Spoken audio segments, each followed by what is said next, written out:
ਲਹਿੰਦੇ ਪੰਜਾਬ ਦੀ ਮਿੱਟੀ ਵਿੱਚ ਅੱਜ ਵੀ ਕਹਾਣੀਆਂ ਬਸੀਆਂ ਨੇ। ਇਹ ਦੀਵਾਰ ਵੇਖੋ ਸਦੀਆਂ ਪੁਰਾਣੀ ਹੈ, ਪਰ ਅੱਜ ਵੀ ਫਖਰ ਨਾਲ ਖੜੀ ਹੈ।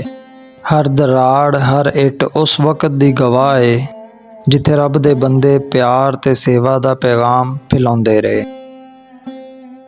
ਮੈਂ ਵੀ ਅੱਜ ਇਸ ਦਰਵਾਜ਼ੇ ਤੱਕ ਪਹੁੰਚ ਗਿਆ ਹਾਂ ਜਿੱਥੇ ਕਦੀ ਹਜ਼ਾਰਾਂ ਪੈਰ ਲੰਘਦੇ ਰਹੇ, ਤੇ ਅੱਜ ਵੀ ਇਹ ਪੁਰਾਣਾ ਦਰਵਾਜ਼ਾ ਤਾਰੀਖ ਦਾ ਸਬੂਤ ਬਣ ਕੇ ਖੜਾ ਹੈ। ਇੱਕ ਦਰਵਾਜ਼ਾ ਅੱਜ ਵੀ ਸਾਬਤ ਹੈ ਤੇ ਦੂਜਾ ਅੱਧਾ ਮਿਟ ਚੁੱਕਿਆ ਹੈ, ਪਰ ਉਹਨਾਂ ਦੇ ਪਿਆਰ ਦੀ ਕਹਾਣੀ ਅੱਜ ਵੀ ਨਹੀਂ ਮੁੱਕੀ।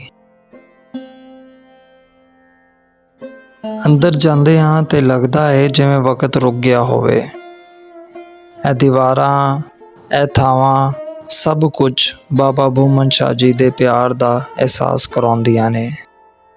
ਜਿੱਥੇ ਲੰਗਰ ਚੱਲਦਾ ਸੀ, ਬਿਨਾਂ ਫਿਰਕੇ, ਬਿਨਾਂ ਜ਼ਾਤ, ਬਿਨਾਂ ਕਿਸੇ ਫਰਕ ਦੇ। ਤੇ ਅੱਜ ਵੀ ਵੇਖੋ ਇਹ ਕਾਰੀਗਰੀ, ਇਹ ਨਿਕਾਸ਼ੀ। ਵੇਲਾ ਗੁਜ਼ਰ ਗਿਆ, ਪਰ ਉਹਨਾਂ ਦੇ ਹੱਥਾਂ ਦਾ ਅਸਰ ਅੱਜ ਵੀ ਮਹਿਸੂਸ ਹੁੰਦਾ ਹੈ। ਇਹ ਥਾਂ ਸਿਰਫ ਇਮਾਰਤ ਨਹੀਂ, ਰੂਹ ਦਾ ਸਕੂਨ ਹੈ। ਕੁਝ ਥਾਵਾਂ ਤੇ ਵਕਤ ਰੁਕ ਜਾਂਦਾ ਹੈ ਤੇ ਦਿਲ ਕਹਿੰਦਾ ਹੈ ਇੱਥੋਂ ਹੀ ਇਨਸਾਨੀਅਤ ਦਾ ਸੱਚ ਮਹਿਸੂਸ ਹੁੰਦਾ ਹੈ। ਇਹ ਵਿਰਾਸਤ ਸਿਰਫ ਪੱਥਰ ਨਹੀਂ, ਇਹ ਸਦੀਆਂ ਪੁਰਾਣੀ ਰੂਹਾਂ ਦੀ ਖੁਸ਼ਬੂ ਹੈ। अस्सलामुअलैकुम, वेलकम करना ਤੁਹਾਨੂੰ ਸਾਰਿਆਂ ਨੂੰ ਅੱਜ ਇੱਕ ਨਵੇਂ ਦਿਨ ਤੇ ਨਵੇਂ ਵਲੌਗ ਦੇ ਵਿੱਚ। ਮੈਂ ਹਾਂ ਤੁਹਾਡਾ ਆਪਣਾ ਪੰਜਾਬੀ ਮੁਸਾਫਰ ਤੇ ਮੈਂ ਅੱਜ ਤੁਹਾਨੂੰ ਲੈ ਕੇ ਆਇਆ ਹਾਂ ਦੀਪਾਲਪੁਰ ਦੀ ਇੱਕ ਬਹੁਤ ਪੁਰਾਣੀ ਤੇ ਪੱਕੀ ਥਾਂ ਤੇ, ਬਾਬਾ ਬੂਮਨ ਸ਼ਾਹ ਜੀ ਦਾ ਗੁਰਦੁਆਰਾ। ਮੇਰੀ ਬੈਕ ਸਾਈਡ ਤੇ ਤੁਹਾਨੂੰ ਨਜ਼ਰ ਆ ਰਿਹਾ। ਲੋਕ ਕਹਿੰਦੇ ਨੇ ਕਿ ਇਹ ਸਿਰਫ ਗੁਰਦੁਆਰਾ ਨਹੀਂ ਹੈ, ਇਹ ਸਿਰਫ ਇੱਕ ਗੁਰਦੁਆਰਾ ਨਹੀਂ ਹੈ, ਉਹ ਥਾਂ ਹੈ ਜਿੱਥੇ ਲੰਗਰ ਦੀ ਰਿਵਾਇਤ ਪੰਜਾਬ 'ਚ ਇਨਸਾਨੀਅਤ ਦਾ ਇੱਕ ਨਵਾਂ ਪੰਨਾ ਲਿਖਿਆ। ਤੇ ਆਓ ਮੇਰੇ ਨਾਲ ਇਸ ਦੀ ਕਹਾਣੀ ਨੂੰ ਸ਼ੁਰੂ ਕਰਨੇ ਆ। ਬਾਬਾ ਬੂਮਨ ਸ਼ਾਹ ਜੀ ਦਾ ਅਸਲ ਨਾਮ ਬੂਮਨ ਦਾਸ ਸੀ।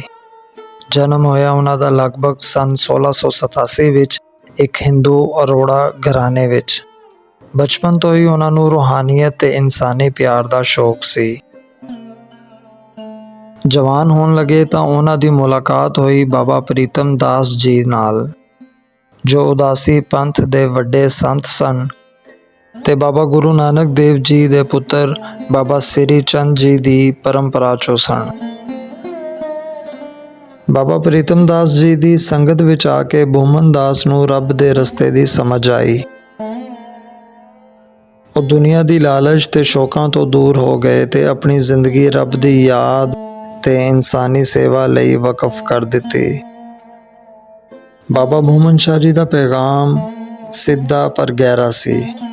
ਆਪ ਫਰਮਾਉਂਦੇ ਨੇ, ਇਨਸਾਨ ਨੂੰ ਧਰਮ ਨਹੀਂ, ਕੰਮ ਵੱਡਾ ਬਣਾਉਂਦਾ ਏ।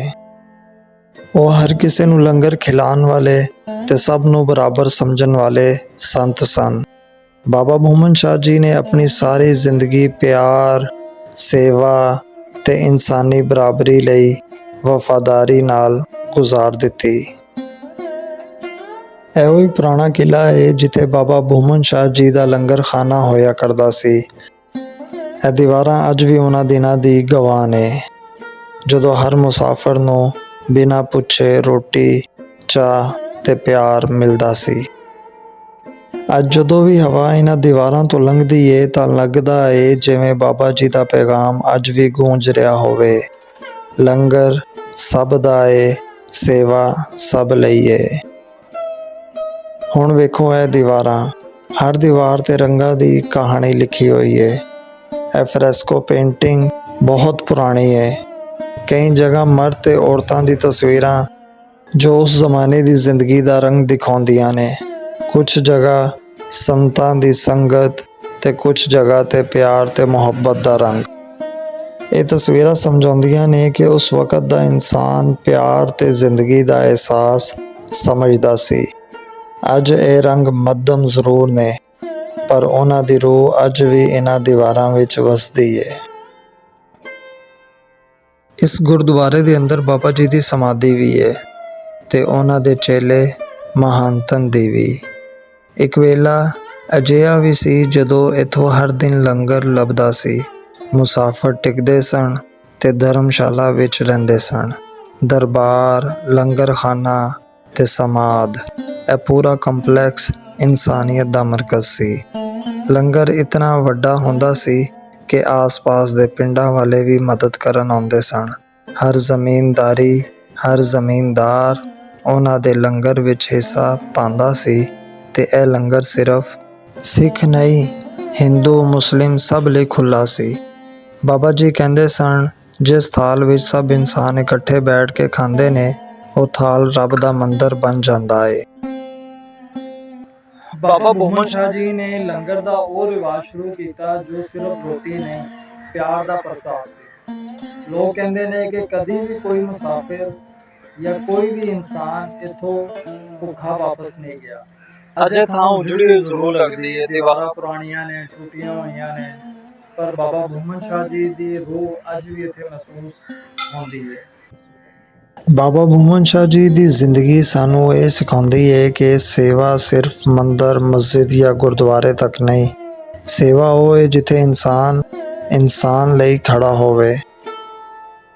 ਸਰਕਾਰ ਦੇ ਕੁਝ ਪ੍ਰੋਜੈਕਟ ਜਿਹੜੇ ਹੈ ਨੇ, ਉਹਨਾਂ ਦੇ ਵਿੱਚ ਇਸ ਹੈਰੀਟੇਜ ਨੂੰ ਵੀ ਬਚਾਉਣ ਦੀ ਗੱਲ ਚੱਲ ਰਹੀ ਹੈ, ਇਹਨੂੰ ਰਿਸਟੋਰ ਕਰਨ ਦੀ ਗੱਲ ਚੱਲ ਰਹੀ ਹੈ। ਪਰ ਜਦੋਂ ਸਾਡੇ ਵਰਗੇ ਲੋਕ ਇਹਦੀ ਗੱਲ ਕਰਨਗੇ, ਇਹਦੀ ਪਹਿਚਾਣ ਵਧਾਵਣਗੇ, ਤੇ ਇਹ ਸਾਈਟ ਬਚ ਸਕਦੀ ਹੈ।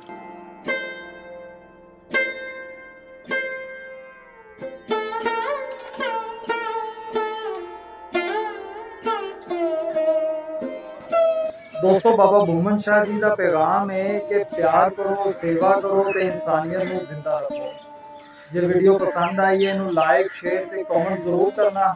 ਆਪਣੇ ਦਿਲ ਦੀ ਗੱਲ ਮੇਰੇ ਨਾਲ ਸਾਂਝੀ ਕਰਨਾ ਤੇ ਮਿਲਦੇ ਹਾਂ ਕਿਸੇ ਨਵੀਂ ਥਾਂ ਤੇ ਨਵੀਂ ਵੀਡੀਓ ਦੇ ਨਾਲ। ਆਪਣਾ ਬਹੁਤ ਜ਼ਿਆਦਾ ਖਿਆਲ ਰੱਖਣਾ, ਇਸ ਤੋਂ ਵੱਧ ਕੇ ਆਪਣੇ ਆਂਢ ਗੁਆਂਢ ਦਾ। ਰੱਬ ਰੱਖਣਾ।